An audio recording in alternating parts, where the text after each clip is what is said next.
अस्सलाम वालेकुम। उम्मीद है सब खैरियत से होंगे। बस क्लास अभी स्टार्ट करते हैं, ठीक है? इंशाल्लाह अभी सारे आ जाएंगे, ठीक है? तब तक हम स्टार्ट करते हैं। और क्लास स्टार्ट करने से पहले मैं एक बात आपसे ज़रूर शेयर करूंगा। आपको एज अ सीनियर आपको एक बात ये बता दूंगा कि आप जितने भी अपने सीनियर के साथ इंटरेक्ट कर सकते हैं ना, तो उतने अपने सीनियर के साथ इंटरेक्ट करें, ठीक है? उससे मतलब जो भी आपको प्रॉब्लम आते हैं ना, उससे पूछे, उससे एक्सपीरियंस के बारे में पूछे, ताकि आपकी एक कम्युनिटी बन जाए, ठीक है? आप जो इस फील्ड में आना चाहते हैं ना, तो इसमें आपके और भी मतलब साथी हों, ताकि आपको लाइफ में कोई भी मतलब कोई भी लाइफ में इस मसला आ सकता है ना, तो आप उससे पूछ सकते हैं, ठीक है? तो ज़रूर कोई भी क्वेश्चन करना चाहते हैं ना, तो माइक करके ओपन करके कर सकते हैं, ठीक है? कॉन्फिडेंस पैदा करें अपने अंदर, ताकि इस तरह मतलब आगे जाके आपको फिर कोई मसला नहीं है। कोई गलती मुझसे होगी तो मैं आपसे कुछ सीखूंगा, ठीक है? आपसे कोई गलती होगी तो ये इतनी बड़ी बात नहीं है, इंसान से गलती होती रहती है, ठीक है? अभी क्लास स्टार्ट करते हैं, ठीक है? हम ये कोड ओपन कर देते हैं।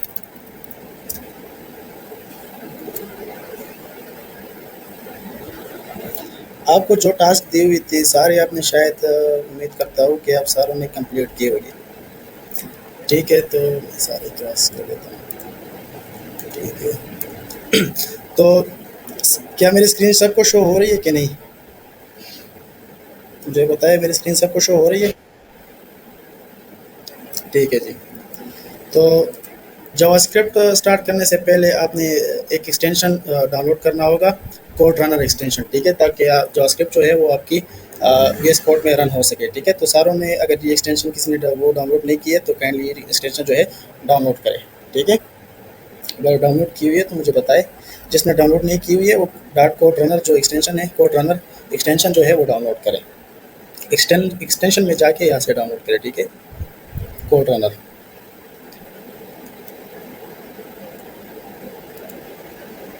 तो डाउनलोड हो चुका है कि नहीं? कोड रनर, ये वाला एक्सटेंशन जो है ना, मेरे स्क्रीन पे जो आपको ये एक्सटेंशन शो हो रहा है, ठीक है? ये आप डाउनलोड करें। आपको जो ये एक्सटेंशन शो हो रहा है ना, कोड रनर, ये आप डाउनलोड करें। या अगर आपने कोई दूसरा एक्सटेंशन जो है वो डाउनलोड किया हुआ है तो वो भी ठीक होगा। आप ये इस कोड में आए, ठीक है? और यहाँ पर एक्सटेंशन है, एक्सटेंशन यहाँ पे आप क्लिक करें और यहाँ पे आप सर्च करें कोड रनर, ठीक है? तो आपको ये वाला एक्सटेंशन आ जाएगा, ठीक है? और उसको आप यहाँ से इंस्टॉल करें, ठीक है? मेरा भी इस कोड आपको शो नहीं हो रहा? ठीक है जी, थैंक यू। मैं देखता हूँ कि मेरा इस कोड आपको सब दोबारा से मैं शेयर कर देता हूँ। ठीक है जी, थैंक यू। अभी आपको मेरा स्क्रीन जो है वो शो हो जाएगा, ठीक है? अभी वीएस कोड ओपन करें, ठीक है? एक्सटेंशन में आके अभी शो हो रहा है ना मेरा स्क्रीन, हासिम? ठीक है जी, थैंक यू। अभी आप आके कोड एक्सटेंशन जो है कोड रनर, ठीक है? एक्सटेंशन पे जाके यहाँ सर्च करें कोड रनर, तो ये वाला एक्सटेंशन जो है वो आप डाउनलोड करें।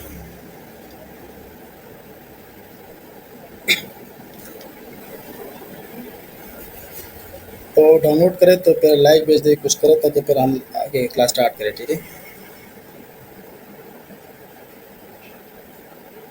अगर किसी को इसमें मसला हो तो पूछ सकता है।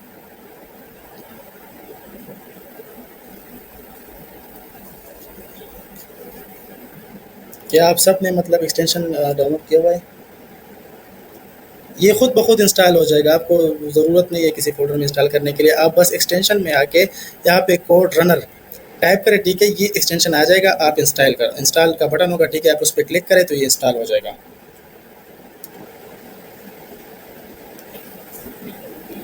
फिर भी अगर कोई इशू आता है तो ठीक है जी।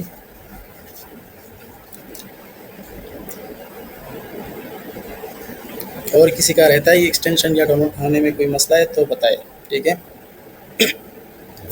तो मैं आपको क्लास की ओवरव्यू दे दूँ, क्योंकि हमारे पास ऐसे भी स्टूडेंट्स हैं जो बिल्कुल प्रोग्रामिंग के साथ जो है बिल्कुल उन्होंने पढ़ा ही नहीं है ना, ठीक है? तो हम जावास्क्रिप्ट को बिल्कुल बेसिक से स्टार्ट करेंगे, ठीक है? और एक एक टॉपिक जो है उसको सही तरह से समझेंगे, ताकि आपको बेसिक समझ आए ना, ठीक है? तो फिर आपको आगे जो भी प्रोग्रामिंग होगी ना, उसमें आपको कोई भी इशू नहीं होगा, ठीक है? तो जावास्क्रिप्ट असल में है क्या? जावास्क्रिप्ट एक प्रोग्रामिंग लैंग्वेज है, ठीक है? एचटीएमएल सीएसएस जो आपने अभी तक पढ़ी ना, तो वो प्रोग्रामिंग लैंग्वेज नहीं है, ठीक है?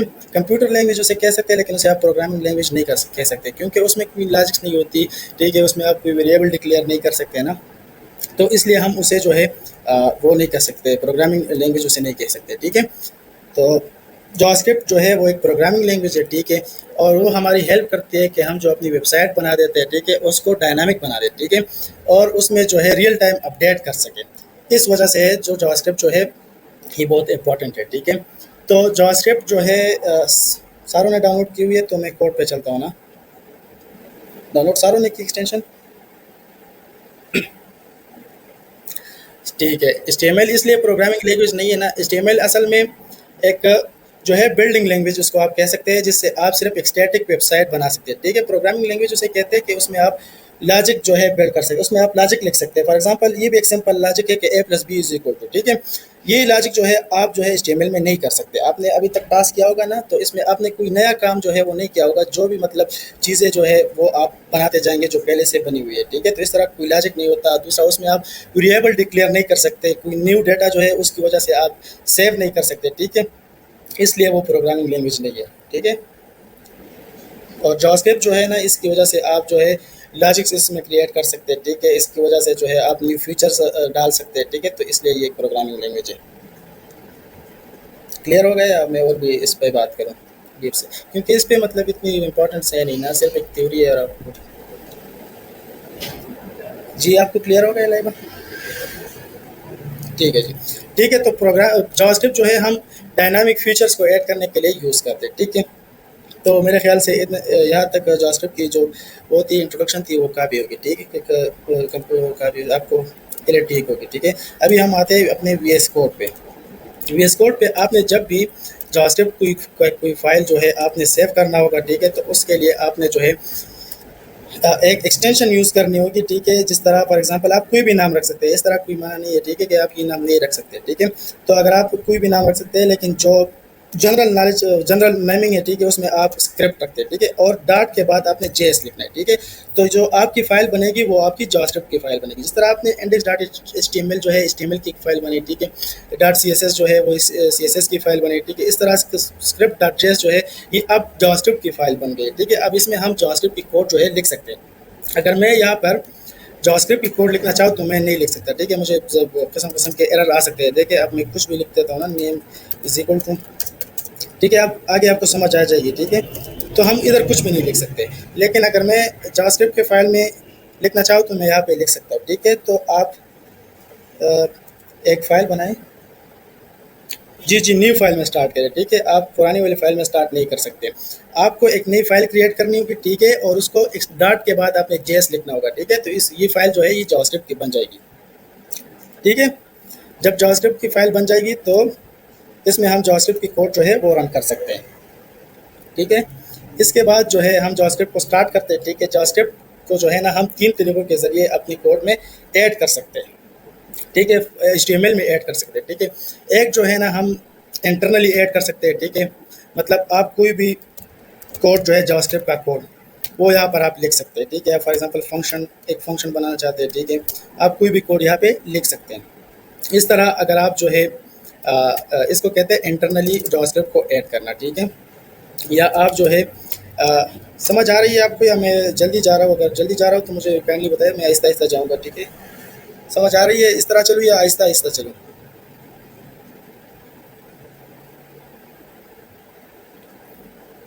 समझ नहीं आई, ठीक है, मैं दोबारा रिपीट करता हूँ, ठीक है। जावास्क्रिप्ट की पहले हम एक फ़ाइल बना देंगे, ठीक है। उस फाइल को बनाने के लिए हमने एक नाम लिखना होगा और उसके बाद डॉट के बाद जेएस लिखना होगा, तो वो जावास्क्रिप्ट की फ़ाइल बन जाएगी। यहाँ तक तो आपको समझ आनी चाहिए, ठीक है। उसमें हम जावास्क्रिप्ट लिख सकते हैं, ठीक है। और उसको ऐड करने के लिए हम सिर्फ जावास्क्रिप्ट की एक फाइल हमने बनाई, वो हम अपने HTML में ऐड कर सकते हैं, ठीक है। वो किस तरह ऐड करने हैं वो मैं आपको बता देता हूँ, ठीक है। स्क्रिप्ट जो है ये एक कीवर्ड है, या आप इसे एक एट्रीब्यूट कह सकते हैं, टैग कह सकते हैं, ठीक है। इसमें जो है आप जो है यहाँ पे जाके SRC लिख देंगे, ठीक है। SRC लिख देंगे आप यहाँ पे अपना स्क्रिप्ट SC लिख देंगे, तो खुद ब खुद आपको आ जाएगा। आपने जो अपना जावास्क्रिप्ट का फाइल ऐड करना हो, ठीक है, तो वो आप यहाँ पे ऐड कर सकते हैं। तो ये जो जावास्क्रिप्ट का फाइल है हमारा, ये यहाँ पे ऐड कर सकते हैं, ठीक है। अब ये स्क्रिप्ट की फाइल जो है ये आप यहाँ पे भी ऐड कर सकते हैं, और बॉडी के पहले भी ऐड कर सकते हैं, और बॉडी के एंड में भी ऐड कर सकते हैं, मतलब आपका काम होगा।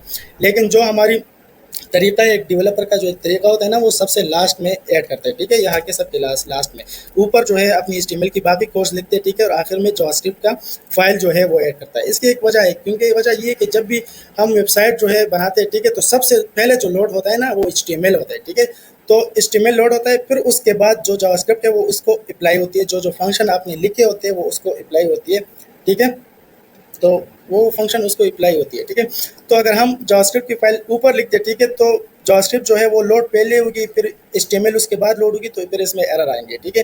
तो अगर HTML पहले लोड हो जाएगी और जावास्क्रिप्ट उसके बाद लोड होगी, और फिर जो कोड आपने लिखा होता है script.js में या JS के फाइल में, तो वो फिर उसको अप्लाई होती है, ठीक है। तो इसलिए जो है हम जावास्क्रिप्ट जो है वो सबसे नीचे जो है वो ऐड करते हैं, ठीक है। ये जो है ये एक्सटर्नल जावास्क्रिप्ट जो है हमने ऐड की हुई है, ठीक है। इंटरनल ये जो आप जो है वो आप बॉडी में हेड में जो है वो कर सकते हैं, ऐड कर सकते हैं इस तरह कोई भी, मतलब यहाँ पे जावास्क्रिप्ट का कोड लिख के, ठीक है। और हम जो है इनलाइन जावास्क्रिप्ट भी ऐड कर सकते हैं। फॉर एग्जांपल ये एक बटन है क्लिक में, ठीक है। आप जो है जावास्क्रिप्ट का कोड जो है इधर ऐड करना चाहते हैं, तो इसके लिए एक फंक्शन है अनक्लिक, ठीक है। ये जावास्क्रिप्ट का एक वो है बिल्ट इन फंक्शन है, ठीक है। आप इसमें जो भी क्लिक फंक्शन जो है वो आप ऐड कर सकते हैं, ठीक है। फॉर एग्जांपल मैं कहना चाहता हूँ अलर्ट, ठीक है। मैं सबकी प्रॉपर एग्जांपल आपको दूंगा, लेकिन ये जो है इनलाइन जावास्क्रिप्ट है, ठीक है। अब अगर हम इस कोड को रन करेंगे, ठीक है, तो देखते हैं कि हमारे पास क्या आता है, ठीक है। सॉरी, ठीक है, ये अब जाते हैं हम ब्राउज़र में, इसको ओपन कर देते हैं, ठीक है। अब क्लिक में मैं जब भी कहता हूँ तो ये इनलाइन CSS जो है जावास्क्रिप्ट जो है वो ऐड हो चुका है, ठीक है। तो इस तरह हमारे पास इनलाइन जावास्क्रिप्ट ऐड किया जाता है, ठीक है। अब हमने फॉर एग्जांपल इंटरनल जो है इंटरनल जावास्क्रिप्ट ऐड करनी है, ठीक है, तो हम इधर ही कर सकते हैं, ठीक है। इधर आप कोई भी फंक्शन लिख के ऐड कर सकते हैं, ठीक है। यही वाला फंक्शन आप उधर ही लिखते तो ये वहाँ पर ऐड हो जाएगा, ठीक है। उसके बाद जो है आप एक्सटर्नल यहाँ पर वो फंक्शन लिख दे तो यहाँ पे ऐड हो जाएगा, ठीक है। इन चीज़ों पे मैं अब इतना टाइम नहीं लूँगा, क्योंकि ये आप खुद से भी कर सकते हैं ना। मैं चाहता हूँ कि आगे जाऊँ, ठीक है। तो आप जो है मेरा फाइल क्रिएट नहीं हो रहा, HTML वाला मेरा ऑप्शन फाइल का नहीं आ रहा, ठीक है। मैं आता हूँ इस पर, आपने जाके, ठीक है, आप यहाँ पे आए, ठीक है।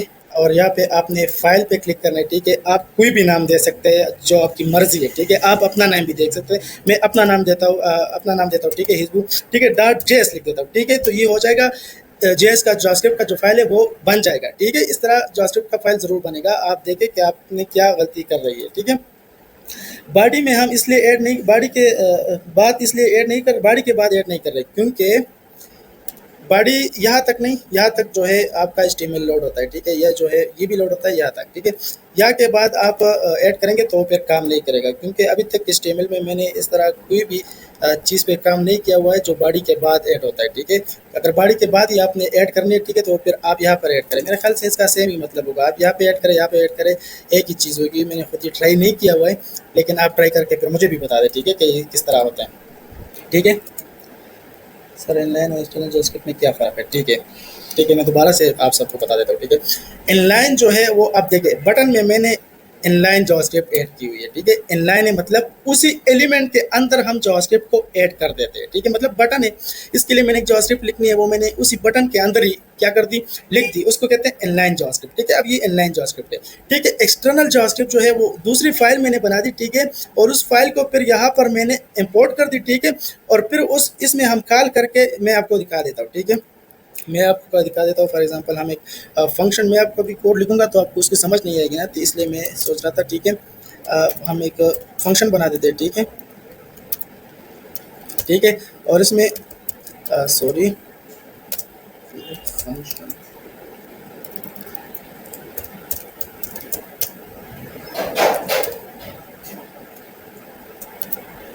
ठीक है, फंक्शन हमने बना दी, ठीक है। और इसमें जो है इसमें हम जो है वही वही वो लिख देते हैं, ठीक है, अलर्ट, ठीक है। ये एक अलर्ट जो है जावास्क्रिप्ट के एक कीवर्ड है, ठीक है, जिसकी मदद से हम ब्राउज़र पे कोई भी जो है SMS जो है वो शो करा सकते हैं, जिस तरह हुआ था, ठीक है। अब ये जो है मैं यहाँ पे लिख देता हूँ एट एक्सटर्नल JS, ठीक है। और ये जो है अब मैं यहाँ पे क्या कर देता हूँ, इंपोर्ट कर देता हूँ इधर आके, ठीक है, स्क्रिप्ट में, ठीक है। इधर स्क्रिप्ट में SRC लिख देंगे, ठीक है। और इसमें हम लिख देंगे script.js, ठीक है। मैंने कोड स्क्रिप्ट में ही लिख दी ना, ठीक है जी। तो ये जो है अब ये ऐड हो गया, ठीक है। अब जब हम जाएंगे अपनी डॉक्यूमेंट पे, ठीक है, और इसको रन करेंगे, ठीक है, यहाँ पे मैंने ठीक है, जो अभी हम इधर एक बटन ऐड कर देते हैं, ठीक है। और इसको हम लिख देते हैं नीचे, ठीक है। और यहाँ पे एक क्लिक सिंपल, ठीक है। तो अभी हम सेव करके जाते हैं, ठीक है, उधर। तो हमें हमारे पास वो आना चाहिए, ठीक है, अलर्ट आना चाहिए। ठीक है, एक मिनट, मैंने बटन में ऐड नहीं किया हुआ है on click, sorry. On click function को कॉल करके फंक्शन का नाम मैंने क्या दिया था, फंक्शन एसएमएस दिया था, ठीक है। एसएमएस जो है मैं ऐड कर देता हूँ, ठीक है।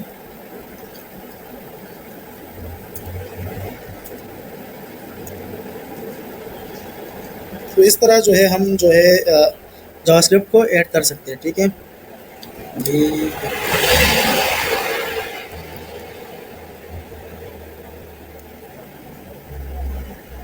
ठीक है, तो हम इस तरह जावास्क्रिप्ट को ऐड कर सकते हैं, ठीक है। ये दूसरा तरीका। अब हम जाते हैं, क्या आप सबको समझ आ गई? किसी को समझ नहीं आई?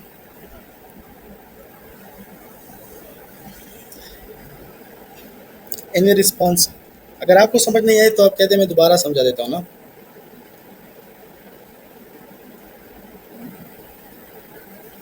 आसिम, आपको समझ आई है?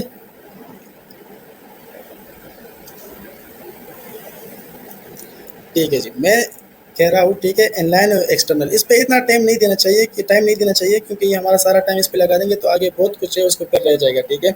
एचटीएमएल की फाइल में अगर हम एक्सटर्नली फाइल जावास्क्रिप्ट ऐड करना चाहते हैं, ठीक है, तो इधर हम एक्सटर्नली कोड लिख देंगे, ठीक है, और स्क्रिप्ट से हम इधर ऐड कर सकते हैं, ठीक है, स्क्रिप्ट डॉट इससे इससे जो है हम एक्सटर्नली जावास्क्रिप्ट जो है वो ऐड कर सकते हैं, ठीक है। और इंटरनली जावास्क्रिप्ट हम भी ऐड कर सकते हैं। इनलाइन इनलाइन जावास्क्रिप्ट जो है वो उसी बटन एट्रीब्यूट के अंदर, ठीक है, टैग के अंदर जावास्क्रिप्ट का कोड लिख के हम लिख सकते हैं। बस सिर्फ आप इतना ही समझे इस चीज़ को, ठीक है। एक्सटर्नली मतलब आप एक्सटर्नली फाइल इंक्लूड कर रहे हैं, ठीक है। इनलाइन मतलब आप इनलाइन कोड जो है वो आप ऐड कर रहे हैं, ठीक है। इसके बाद हम आ जाते हैं वेरिएबल पे, ठीक है। तो अभी से हमारा सही टॉपिक स्टार्ट होंगी, इंशाल्लाह आपको सब कुछ समझ आ जाएगी इसकी, ठीक है। इसको हम बार बार पढ़ेंगे, ठीक है। वेरिएबल्स है, ठीक है, वेरिएबल्स इन जावास्क्रिप्ट, ठीक है। तो हम जो भी डाटा जो है वो जावास्क्रिप्ट के जरिए सेव करना चाहते हैं, ठीक है। तो उसको हमारे लिए जो है उसको एक वेरिएबल असाइन करना पड़ता है, एक नेम असाइन करना होता है, ठीक है, कि इस नेम से इस डाटा को सेव करो। अगर हम कोई मतलब एक नेम सेव करना चाहते हैं, ठीक है, हम फॉर एग्जाम्पल एक नेम सेव करना चाहते हैं, फॉर एग्जाम्पल लेट, हम चाहते हैं कि हिजबुल्लाह नेम जो है मैं सेव करूँ, ठीक है, अपनी जावास्क्रिप्ट फाइल में। लेकिन हम किस तरह करेंगे, इसको हम एक नाम देंगे, ठीक है। फॉर एग्जांपल हम देते हैं यूज़र नेम जो है, यूज़र नेम जो है वो रख दो हिजबुल्लाह, ठीक है। तो इस तरह हम क्या करते हैं, वेरिएबल जो है वो इसलिए हम यूज़ करते हैं ताकि जो डाटा हम सेव कर रहे हैं, ठीक है, वो किसी नाम से हम सेव करें और दोबारा जब उसकी ज़रूरत हो तो हम उस नाम को, उस नाम के ज़रिए उसको रिकॉल कर सकते हैं, ठीक है, उसको चेंज कर सकते हैं, ठीक है, उसके ज़रिए जो करना हम चाहते हैं वो कर सकते हैं। फॉर एग्जांपल हम, मैंने एज को सेव करना चाहता हूँ, ठीक है, तो मैं एज को लिख दूंगा, ठीक है। तो इस तरह हम जो है वेरिएबल के ज़रिए सेव कर सकते हैं डाटा को। फिर जो है हम आते हैं लेट पे आते हैं, ठीक है, और कौन कौन किस तरीके से हम सेव करना चाहते हैं कर सकते हैं, इस पे हम आ जाते हैं, ठीक है। तो ठीक है, हम इस पे आते हैं कि हम किस तरह डाटा जो है वो सेव कर सकते हैं, ठीक है, किस तरह वेरिएबल जो है वो असाइन कर सकते हैं, ठीक है। तो जावास्क्रिप्ट जो है वो हमें 3 कीवर्ड जो है वो देती है, जिसकी हेल्प की वजह से हम जो है वेरिएबल को असाइन कर सकते हैं, ठीक है, वेरिएबल असाइन कर सकते हैं, ठीक है। एक हमारे पास है वार, ठीक है, var user name is equal to, ठीक है, एक वार कीवर्ड है, ठीक है। इसकी वजह इसकी हेल्प की वजह से हम कोई भी डाटा जो है वो वेरिएबल जो है वो असाइन कर सकते हैं, ठीक है।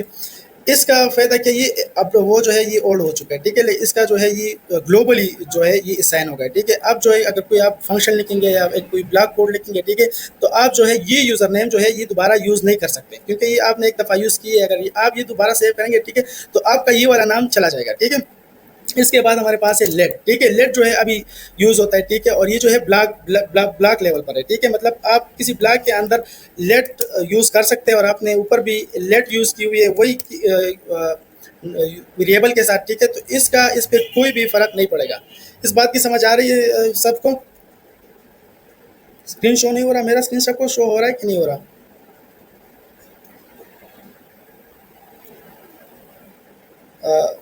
स्क्रीन सबको शो हो रहा है, ठीक है। तो लेट से हम कोई भी वेरिएबल जो है वो असाइन कर सकते हैं, ठीक है। लेट जो है वो ब्लॉक लेवल पे यूज़ होता है, ये हम देखेंगे कि किस तरह ब्लॉक लेवल पे यूज़ होते हैं। मैं आपको बता ही देता हूँ, ठीक है। फॉर एग्जांपल हमने ले लिया let count is equal to 1, ठीक है। फिर हम एक एफ ब्लॉक यूज़ करना चाहते हैं, ठीक है।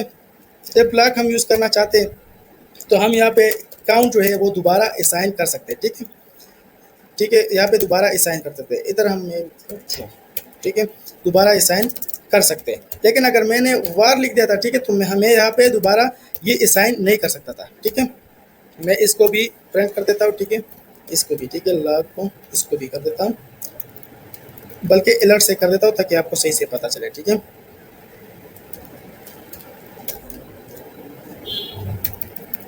ठीक है, बल्कि इधर ही कर देता हूँ जो लॉग, ठीक है, और यहाँ पे मैं काउंट कर देता हूँ। ठीक है, और ये काउंट भी मैं अलग से प्रिंट कर देता हूँ ताकि हमें पता चले कि क्या चेंज आ रहा है कि नहीं आ रहा।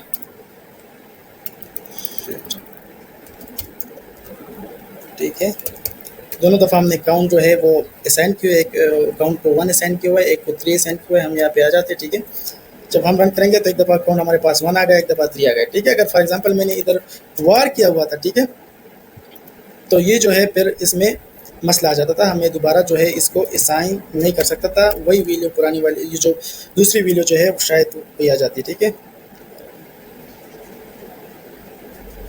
ठीक है, तो इसमें फिर मसला आ जाता है। ठीक है, तो इसलिए जो है वार जो है वो हम ब्लॉक लेवल पे यूज़ नहीं कर सकते, मतलब ब्लॉक लेवल पे जो वैल्यू असाइन होती है उसके बाद यूज़ नहीं कर सकते। अभी यहाँ पे तो हमने यूज़ किए, लेकिन दोबारा इसको हम कोई वैल्यू असाइन नहीं कर सकते, ये चेंज होता जाएगा। ठीक है, ये तो इधर 1 और 3 इसलिए प्रिंट हो रहा है कि पहले 1 प्रिंट हुआ, 1 हमने असाइन किया, ठीक है, फिर उसके बाद ये प्रिंट हो गया। ठीक है, फिर हमने दोबारा ये कोड लिखा हुआ है, फिर यही प्रिंट हुआ, इसलिए हम लिख सकते हैं। लेकिन जो इसके बाद जो है हम काउंट को कोई भी मतलब वैल्यू असाइन करेंगे तो वही वैल्यू इसकी होगी, वो वैल्यू चेंज होगी। ठीक है, तो यही वार किया। इसके बाद हमारे पास है कांस्ट। कांस्ट जो है कोई भी जो यूज़र ने डाटा हो हम कांस्टेंट रखना चाहते हैं ओवरऑल प्रोग्राम की। ठीक है, तो हम कांस्ट से क्या करते हैं, असाइन करते हैं। फॉर एग्जांपल यूज़र नेम जो है वो हम कांस्ट से करते हैं, ताकि यूज़र नेम जो है कोई भी इसको आगे चेंज नहीं कर सकता। ठीक है, अब कांस्ट को मैं दोबारा अगर कांस्ट को लिखूंगा, ठीक है, तो ये मुझे एरर देगा कि आप इसको दोबारा असाइन नहीं कर सकते। ठीक है, ये देखिए आप मुझे एरर मिल रहा है क्योंकि ये कह रहा है कि आप दोबारा असाइन नहीं कर सकते।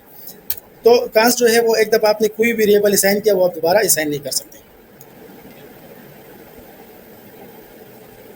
वार में जो है वार को दोबारा आप वैल्यू असाइन कर सकते हैं। ठीक है, लेकिन वो वैल्यू चेंज होगी, जो वैल्यू आपने पहले असाइन की थी वो चेंज होगी। ठीक है, कांस्ट जो है वो वैल्यू दोबारा चेंज नहीं होगी। ठीक है, जो मैंने अभी आप लोगों को दिखा भी दी। ठीक है, उसके बाद आ जाते हैं हमारे पास डेटा टाइप्स। ठीक है, अब जो वैल्यू हम स्टोर करना चाहते हैं, जो डेटा हम स्टोर करना चाहते हैं, तो हमने कंपाइलर को बताना होता है कि ये डेटा जो है किस किस्म का है। ठीक है, कौन से टाइप का है। ठीक है, ये वैल्यू, ये जो डेटा है नंबर है, ये स्ट्रिंग है, ये बूलियन है, ट्रू फॉल्स में है। ठीक है, या कोई भी वैल्यू नहीं है तो उसके लिए हम नल कर देते हैं। ठीक है, अनडिफाइंड है मतलब ये डिक्लेयर हुआ है इसको, लेकिन इसको कोई वो जो है असाइन नहीं हुआ। ठीक है, फॉर एग्जाम्पल अभी जो है मैं असाइन कर देता हूँ नेम। ठीक है, जो नेम जो है अब कंपाइलर को पता चल रहा है कि ये क्या है, ये एक स्ट्रिंग वैल्यू है। ठीक है, और हम जो है एज से एज असाइन कर रहे हैं। ठीक है, तो एज ले रहे हैं। ठीक है, तो हम इस तरह ही कर देते हैं। ठीक है, तो इससे इसको पता चल रहा है कि ये जो है नंबर डेटा है। ठीक है, तो उसको डेटा टाइप्स कहते हैं। डेटा टाइप्स के मेन जो है दो मेन जो है दो टाइप्स है। ठीक है, एक है प्रिमिटिव, एक है नॉन प्रिमिटिव। ठीक है, इस पे थोड़ा टाइम लेते हैं। ठीक है, प्रिमिटिव जो है उसमें आप एक नंबर, एक वैल्यू जो है आप सेव कर सकते हैं। फॉर एग्जांपल आप एक वर्ड सेव करना चाहते हैं, एक नंबर सेव करना चाहते हैं, ठीक है, या ट्रू फॉल्स में से सेव करना चाहते हैं, तो उसको आप सेव कर सकते हैं प्रिमिटिव डेटा टाइप में। ठीक है, नॉन प्रिमिटिव डेटा टाइप जो होता है उसमें आप कलेक्शन ऑफ डेटा सेव करना कर सकते हैं। ठीक है, अब फॉर एग्जांपल जो है मैंने नेम में एक ही वैल्यू सेव की है, मैं इसमें दूसरी कोई वैल्यू सेव नहीं कर सकता। इस तरह एज है, इसमें मैंने एक वैल्यू सेव की है, इसमें मैं कोई दूसरी वैल्यू सेव नहीं कर सकता। ठीक है, मतलब कि कलेक्शन ऑफ डेटा मैं इसमें सेव नहीं कर सकता। और नॉन प्रिमिटिव डेटा टाइप जो है वो एक कलेक्शन ऑफ डेटा सेव करता है। ठीक है, जिस तरह उसमें फिर दो चीज़ें आ जाती है, इसमें एक ऑब्जेक्ट आ जाता है, एक एरे आ जाता है। ठीक है, तो एरे जो है उसमें आप सेम डेटा टाइप के जो है वो डेटा जो है सेव करेंगे, मतलब स्टोर करेंगे। ठीक है, आप स्ट्रिंग की वैल्यू सिर्फ सारे जो है स्ट्रिंग सेव कर सकते हैं, या सारे आप नंबर सेव कर सकते हैं। ठीक है, इसके अलावा आप कोई दूसरी वैल्यू उसमें सेव नहीं कर सकते। ठीक है, लेकिन ऑब्जेक्ट में जो है वो आप स्ट्रिंग वैल्यू भी सेव कर सकते हैं, साथ में उसका नंबर भी सेव कर सकते हैं। ठीक है, और साथ में आप बूलियन वैल्यू भी सेव कर सकते हैं। ठीक है, आप कोई भी वैल्यू जो है उसमें सेव कर सकते हैं। हम इसकी एग्जांपल देखते हैं। फॉर एग्जांपल लेट हम एक एरे लेते हैं। ठीक है, एरे लेने का ये सिंटैक्स है। ठीक है, इसमें आप एक नंबर लेते हैं तो इस तरह आप सेव कर सकते हैं। ठीक है, आप अभी इसमें हमें ट्राई करूँगा कि इसमें मैं कोई स्ट्रिंग सेव करूँ तो ये इसमें सेव नहीं होगा क्योंकि ये मुझे एरर देगा। ठीक है, ठीक है, ये एरर देगा। ठीक है, और इसको मैं प्रिंट करूँगा। ठीक है, तो ये प्रिंट हो जाएगा। ठीक है, ठीक है, ये एरर प्रिंट हो सकते हैं। ठीक है, इसको फिर इस पे भी हम को ऑपरेशन परफॉर्म कर सकते हैं। किसी को कोई भी मसला आता है तो पूछ सकते हैं। ठीक है, इसमें भी हम ऑपरेशन जो है वो परफॉर्म कर सकते हैं। एरे में अगर फॉर एग्जांपल मैंने एक एरे जो है वो असाइन किया हुआ है। ठीक है, इसको 1 to 6 वैल्यू दी हुई है। ठीक है, अब इसमें मैं दूसरा नंबर सेव करना चाहता हूँ। ठीक है, तो मैं कर सकता हूँ। ठीक है, उसके लिए मैं हमने करना होगा, एरे का नाम लिख देंगे। ठीक है, एरे का नाम इधर मैंने एरे दिया हुआ है। ठीक है, और हमारे पास एक पुश फंक्शन होता है। ठीक है, उस फंक्शन के जरिए हम कोई भी वैल्यू इसमें दे सकते हैं। फॉर एग्जाम्पल मैं 7 देना चाहता हूँ। ठीक है, तो मैं इसको कंसोल को मैं नीचे ले आऊँगा। ठीक है, और ये एरे नेम चूँकि सेव चेंज हो गया तो ये मैं एरे कर दूंगा। ठीक है, अब मैं इसको रन करूंगा तो इसमें 7 जो है वो ऐड होना चाहिए। ठीक है, 7 इसमें ऐड हो चुका है। ठीक है, तो ये जो है इसमें हम मतलब कोई नंबर पुश के जरिए मतलब कोई वैल्यू जो है पुश के जरिए सेव कर सकते हैं। अगर ये एक स्ट्रिंग एक स्किल्स की एरे थी। ठीक है, जो स्ट्रिंग्स वैल्यू पर दी गई थी। ठीक है, तो हम इस तरह लिख सकते हैं। फॉर एग्जांपल हम HTML लिख देंगे। ठीक है, इसको दे देंगे CSS। ठीक है, इसके बाद हम जावास्क्रिप्ट भी दे सकते हैं। ठीक है, JS। ठीक है, और उसको हम कोई नई वीडियो जो है न्यू वीडियो जो है वो पुश करना चाहते हैं। ठीक है, तो वो भी हम क्या कर सकते हैं, पुश कर सकते हैं। ठीक है, इसका नाम मैंने स्किल रखा हुआ है तो मैं इधर स्किल्स लिखूंगा। ठीक है, डॉट पुश। ठीक है, तो पुश में हम कोई भी वीडियो दे सकते हैं। फॉर एग्जांपल मैं देता हूँ रिएक्ट। ठीक है, तो अगर मैं इसको प्रिंट करूँगा। ठीक है, इसके बाद मैं इसको लॉग करूँगा। ठीक है, तो ये जो है इसमें ऐड हो जाएगा। ठीक है, ये इसमें ऐड हो चुका है। यहाँ पे मैंने रिएक्ट नहीं दिया लेकिन इसमें ऐड हो चुका है। अब इस तरह हम इससे कोई भी वीडियो जो है कोई इससे हम जो है वीडियो जो है वो रिमूव कर सकते हैं। लेकिन एरे जो है वो असल में स्टैक जो है स्टैक पे काम करते हैं। स्टैक की जो प्रिंसिपल है उस पर काम करते हैं। ठीक है, तो आप जो है फॉर एग्जांपल इससे ये वाली वीडियो जो है वो रिमूव नहीं कर सकते। आपने अगर डायरेक्टली इससे कोई वीडियो रिमूव करनी है तो आपने ये कर सकते हैं, क्योंकि इसमें ये रूल्स होता है कि लास्ट इन फर्स्ट आउट। ठीक है, तो ये हम इस तरह कर सकते हैं। फॉर एग्जांपल हमने इससे रिमूव करना है। ठीक है, तो डॉट पॉप से। ठीक है, पॉप इन फंक्शन होता है, उस पर हम कॉल करके इससे जो है वो रिमूव कर सकते हैं। ठीक है, ये मैं इसके बाद अब जो है रिएक्ट जो है मैंने ऐड किया। ठीक है, अब ये इससे पॉप भी हो जाएगा। ठीक है, मतलब ऐड नहीं होगा। ठीक है, ये अभी स्पेल जो है वो डिपेंड नहीं है, मैंने स्पेलिंग शायद गलत लिखी है। ठीक है, ठीक है, अभी इससे पॉप हो जाएगा। ठीक है, मैंने रिएक्ट ऐड भी की थी लेकिन अभी उसमें ऐड नहीं हुई। तो इस ऑपरेशन से हम इस एरे में ऐड कर सकते हैं और उसे रिमूव कर सकते हैं। ठीक है, इस पे आप ज़रूर प्रैक्टिस कर देना। किसी को कोई मसला है, कोई इशू है, कोई इस बात समझ नहीं आई तो काइंडली पूछिए, तो पूछ सकते हैं। ठीक है, इसके बाद जो है हम ऑब्जेक्ट्स को पढ़ेंगे। ठीक है, ऑब्जेक्ट्स असल में कलेक्शन ऑफ डाटा होते हैं जिसमें स्ट्रिंग भी होती है, उसमें नंबर्स भी होते हैं। ठीक है, उसमें आप बूलियन वैल्यू भी ले सकते हैं। ठीक है, उसमें आप कोई भी वैल्यू ले सकते हैं। फॉर एग्जांपल मैं एक उसको लिखने का तरीका ये है। फॉर एग्जांपल लेट लिख देंगे पहले। ठीक है, उसके बाद जो है हम उस ऑब्जेक्ट का नाम लिख देंगे। ठीक है, फॉर एग्जांपल मैंने एक पर्सन नाम ले लिया। ठीक है, इज इक्वल टू इन ब्रैकेटों के साथ हम जो है एक ऑब्जेक्ट को डिक्लेयर कर सकते हैं। ठीक है, अब यहाँ पे मैं नेम जो है वो रखना चाहता हूँ। ठीक है, तो नेम ऑफ अ पर्सन। ठीक है, तो मैं इस तरह नेम लिख सकता हूँ। ठीक है, उसकी एज क्या होनी चाहिए। ठीक है, तो उसकी एज जो है वो मैं 21 देता हूँ। ठीक है, उसकी एड्रेस जो है वो हम उस तरह से सेव करेंगे कि किस तरह किस कौन से ऑपरेशन से हम जो है एरे में कुछ ऐड कर सकते हैं। तो अगर मैं अभी पर्सन को कंसोल करूंगा तो ये प्रिंट हो जाएगा। ठीक है, नेम हैरी एज 21। ठीक है, तो इस तरह हम बहुत सारे डेटा जो है इसमें साथ में सेव कर सकते हैं। ठीक है, अब मैं जो है इस पर्सन की जो ऑब्जेक्ट है इसमें कोई दूसरी वैल्यू जो है या ये चेंज करना चाहता हूँ। ठीक है, या दूसरी वैल्यू ऐड करना चाहता हूँ तो हम किस तरह करेंगे वो अभी हम सीखते हैं। ठीक है, अगर मैं ये नेम चेंज करना चाहता हूँ। ठीक है, तो वो हम ऑब्जेक्ट का नाम लिख देंगे। ठीक है, और डॉट लिख देंगे। ठीक है, हमारे पास नेम आ जाएगा। ठीक है, तो नेम को हम इज इक्वल टू करेंगे। ठीक है, और कोई दूसरा नाम देते हैं। ठीक है, फॉर एग्जांपल मैं हिजब दे देता हूँ। ठीक है, हिजब दे देता हूँ। ठीक है, तो अब जो है नाम जो है ये चेंज हुआ होगा। ठीक है, अच्छा मैंने कंसोल नहीं की हुई है। ठीक है, तो मैं कंसोल कर देता हूँ। ठीक है, और पर्सन को। ठीक है, तो जो है अभी हम देखेंगे कि इंशाल्लाह ताला ये नेम जो है ये सब हो चुका है। ठीक है, इस तरह मैं एज को भी वो क्या कर सकता हूँ, चेंज कर सकता हूँ। अब मैंने दूसरी कोई जो है वीडियो ऐड करनी, दूसरी एड्रेस आपने मैंने ऑब्जेक्ट में ऐड करना है। ठीक है, तो मैं ऑब्जेक्ट का नाम लिखूंगा। ठीक है, डॉट जो भी मैंने ऐड करना है। ठीक है, वो लिख दूंगा। ठीक है, और साथ में लिख दूंगा कि कहाँ का है। ठीक है, तो ये अभी इसमें ऐड हो चुका होगा। ठीक है,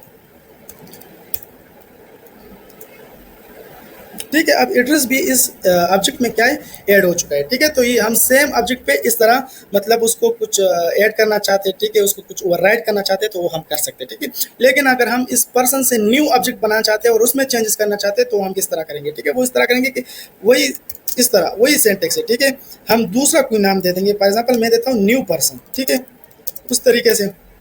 ठीक है, फिर हम लिखेंगे थ्री डॉट्स। ठीक है, और वही पहला जो ऑब्जेक्ट है उसका नाम। ठीक है, इसे स्प्रेड ऑपरेटर कहते हैं। ये जो ऑब्जेक्ट है ना, इस अब इसने सारा जो है कॉपी कर लिया। ठीक है, ये जो नेम है, इसमें एज है, इसकी सारी जो है ये अपने इस ऑब्जेक्ट ने कॉपी कर दिया। ठीक है, अब इसमें आप कोई भी चेंज कर सकते हैं। फॉर एग्जाम्पल मैं इसमें नेम डालना चाहता हूँ ये सब। ठीक है, तो अब जो मैं अगर इसको दोबारा प्रिंट करूँगा, ठीक है, तो इसमें न्यू पर्सन को मैं ऐड करूँगा। ठीक है, और मैं साथ में उस एरे को भी ऑब्जेक्ट को भी प्रिंट करना चाहता हूँ। ठीक है, तो उसको सिंपल पर्सन। ठीक है, तो दोनों जो है आपको फ़र्क दिख जाएंगे। ठीक है, एक जो है नेम हिजब है, एज है। ठीक है, और दूसरे में भी मैंने सिर्फ ना वो लिख दिया। ठीक है, इसमें मैं और चीज़ें भी ऐड कर सकता हूँ। ठीक है, एड्रेस।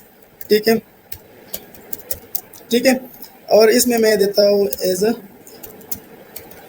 ठीक है, फॉर एग्जांपल इसमें मैं ट्रू वैल्यू देता हूँ, मतलब बुलियन वैल्यू का भी हम देखते हैं कि वो हम सेव कर सकते हैं कि नहीं कर सकते। ठीक है, ये मैं न्यू पर्सन में ऐड की हुई है। ठीक है, अभी हम इसको प्रिंट करते हैं। ठीक है, तो आप देखेंगे कि न्यू पर्सन जो है, ठीक है, वो नेम और एज जो है, मैं इससे अगर नेम हटा भी दूँ ना तो ये वो पुराना वाला नेम जो है वो एडजस्ट कर लेगा। ठीक है, वो कॉपी करेगा। ठीक है, तो नेम जो है इसने ये पुराना वाला ले लिया। ठीक है, बाकी चीज़ें जो मैंने ऐड की हुई है वो इसमें ऐड की हुई है। ये इसलिए पहले बाद में शो हो रहा है कि मैंने इसको पहले प्रिंट किया था। ठीक है, तो इस वजह से अब ये सही ऑर्डर में प्रिंट होंगे। ठीक है, पहला वाला ऑब्जेक्ट यही है, दूसरा वाला ऑब्जेक्ट यही है। ठीक है, तो इस तरह हम ऑब्जेक्ट्स पे भी काम कर सकते हैं। ठीक है, तो इस ऑब्जेक्ट की सारों को समझ आ गई। और किसी को कोई भी मसला ऑब्जेक्ट्स में एरे में तो पूछ सकता है। हम जो है ऑब्जेक्ट्स में एरे को भी अंदर लिख सकते हैं। ठीक है, फॉर एग्जांपल मैं इधर एक एरे देना चाहता हूँ। ठीक है, तो वो भी मैं कर सकता हूँ। ठीक है, फॉर एग्जांपल वही एरे हम लिख देते हैं।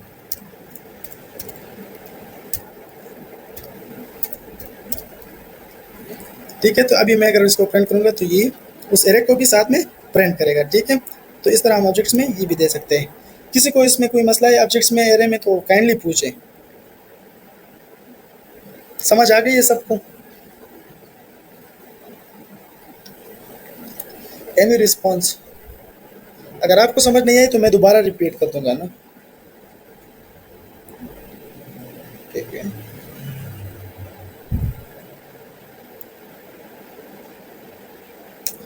और आप लोगों को जो उसने लाइक नहीं किया शायद उनको समझ नहीं आई है तो बोले मैं दोबारा रिपीट कर देता हूँ। तेरे और ऑब्जेक्ट जो है दोबारा से रिपीट कर देता हूँ।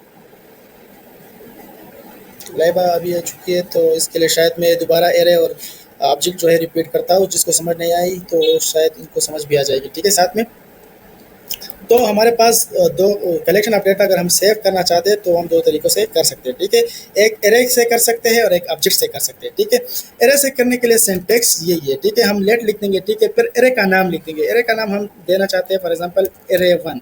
ठीक है, और फिर जो है यही ब्रैकेट्स लगा देंगे। ठीक है, अब हमने इसमें 1 से लेके 5 तक नंबर सेव करनी है। ठीक है, तो हम इस तरह जो है सेव कर सकते हैं। ठीक है, इसमें स्टोर कर सकते हैं। सॉरी, अगर इसको फिर मैं प्रिंट करूँ तो एरे 1 को ये प्रिंट हो सकता है। ठीक है, ये प्रिंट हो जाएगा। ठीक है, इसे एरे कहते हैं। इसमें आप स्ट्रिंग वैल्यू भी सेव कर सकते हैं, इसमें आप नंबर्स भी सेव कर सकते हैं। ठीक है, लेकिन इसकी शर्त ये है कि आपने एक टाइप की डेटा सेव करना होगा। ठीक है, और इस पे हम फिर दो किस्म के ऑपरेशन जो है ऊपर और बहुत किस्म के ऑपरेशन परफॉर्म कर सकते हैं, लेकिन मेनली इस पे दो है। ठीक है, एक है पुश। पुश जो है वो किसी नंबर को ऐड करने के लिए, नंबर वैल्यू को ऐड करने के लिए। ठीक है, मैं अभी इसमें 6 जो है वो ऐड करना चाहता हूँ। ठीक है, और उसके बाद जो है मैं इसको प्रिंट कर दूंगा तो आप देखेंगे कि इसमें जो है 6 वैल्यू जो है वो स्टोर हो चुकी होगी। ठीक है, दोबारा मैं इसको प्रिंट करता हूँ तो 6 उसमें स्टोर हो चुकी है। ठीक है, अब अगर इसको मैं जो है वी वैल्यू निकालना चाहता हूँ, ठीक है, तो मैं वही नाम लिखूंगा। इसका एक और फंक्शन है पॉप। ठीक है, इसको कॉल करूंगा तो उससे ये जो एरे ऐड 6 वैल्यू जो है वो ऐड हो चुकी है। ठीक है, ये दोबारा रिमूव हो जाएगी। ठीक है, अब इसको मैं प्रिंट कर देता हूँ तो ये क्या मसला। अच्छा, ठीक है। ठीक है, तो मैं इसको अब फॉर एग्जांपल इसमें मैं 5 नंबर वैल्यू जो है वो रिमूव करना चाहता हूँ। ठीक है, 5 वैल्यू इसको रिमूव करना चाहता हूँ तो पॉप को मैं कॉल करूँगा। ठीक है, और उसके बाद लॉक कर दूंगा। ठीक है, ठीक है, तो 5 वैल्यू जो है वो इससे रिमूव हो चुकी है। ठीक है, इसकी समझ सबको आई, एरे की समझ सबको आई। एरे जो है आप स्ट्रिंग वैल्यू की भी ले सकते हैं, ठीक है, ज़रूरी नहीं है कि आप सिर्फ नंबर्स के ले लें, ठीक है। समझ आ गई है आपको? ठीक है, ठीक है। उसके बाद हमारे पास ऑब्जेक्ट्स है, ठीक है। ऑब्जेक्ट में हम डिफरेंट टाइप के जो डेटा जो है, डेटा टाइप की वैल्यू जो है वो सेव कर सकते हैं, ठीक है। उसको उसको लिखने मतलब ऑब्जेक्ट को लिखने का सिंटेक्स ये कि आप ऑब्जेक्ट यहाँ पे ऑब्जेक्ट नेम लिखना चाहिए, ठीक है। और इसमें आप जो भी डेटा जो है वो लिखेंगे वो इस ऑब्जेक्ट में सेव हो जाएंगे, ठीक है। मैं फॉर एग्जांपल नेम लिखना चाहता हूँ, ठीक है, तो वो सेव हो जाए। इसकी एज लिखना चाहता हूँ, ठीक है, 21, ठीक है, तो वो ऐड हो सकते हैं, ठीक है। उसका एड्रेस जो है वो सेव करना चाहता हूँ, ठीक है, तो वो भी मैं सेव कर सकता हूँ, ठीक है, ठीक है। तो इस तरह मैं ऑब्जेक्ट में डिफरेंट टाइप डेटा टाइप की वैल्यू जो है साथ में सेव कर सकता हूँ, ठीक है। तो इसमें हम क्लास लेंगे, ठीक है, इसके बाद भी क्लास लेंगे अगर ये ख़त्म नहीं हुआ था, ठीक है, इस तरह। और इस पे फिर मैं दोबारा ऑपरेशन भी परफॉर्म कर सकता हूँ, ठीक है। इसमें कोई दूसरी वैल्यू जो है मैं वो राइट करना चाहता हूँ। नेम मैंने लिख दिया हैरी, इसको मैं चेंज करना चाहता हूँ, ठीक है, तो मैं ऑब्जेक्ट नेम लिख दूंगा, ठीक है, डॉट लिख दूंगा, हमारे मेरे पास ये ऑप्शन आ जाएंगे। मैं नेम को राइट करना चाहता हूँ, ठीक है, तो इसको मैं कोई दूसरी वीडियो दे दूंगा, ठीक है, तो ये ओवरराइट जो है वो हो जाएंगे। अब मैं इसको अगर प्रिंट करूंगा, ठीक है, ठीक है, तो ये नेम जो है वो ओवरराइट हो चुका होगा, ठीक है। इसकी समझ सबको आ चुकी होगी, ठीक है। फिर इसमें मैं मतलब दूसरी भी वैल्यू इस तरह मतलब एक और ऑब्जेक्ट जो है वो क्रिएट करना चाहता हूँ, ठीक है, तो उसको हम देंगे लेट न्यू ऑब्जेक्ट, ठीक है। और उसको मैं करूँगा इस तरह 3 डॉट्स लिख दूंगा पहले, ठीक है। स्प्लिट ऑपरेटर कहते हैं, जो पहली वाली ऑब्जेक्ट की जो चीज़ वो होती है जिसमें डिफाइन डेटा होती है उसको कॉपी कर देता है, ठीक है। और उसके बाद मैं नया डेटा जो है वो ऐड करना चाहता हूँ, ठीक है, तो मैं ऐड कर सकता हूँ, ठीक है। इसमें मैं बूलियन टाइप वैल्यू भी सेव कर सकता हूँ, ठीक है। इसको मैं अभी अगर लॉक कर देता हूँ, ठीक है, तो ये जो है न्यू ऑब्जेक्ट, ठीक है, तो ये वही चीज़ें भी कॉपी करेगा, ठीक है, और ये भी ऐड कर देगा साथ में, ठीक है। वही चीज़ें भी कॉपी किया और ये भी ऐड किया साथ में। तो इसकी समझ सबको आई कि नहीं?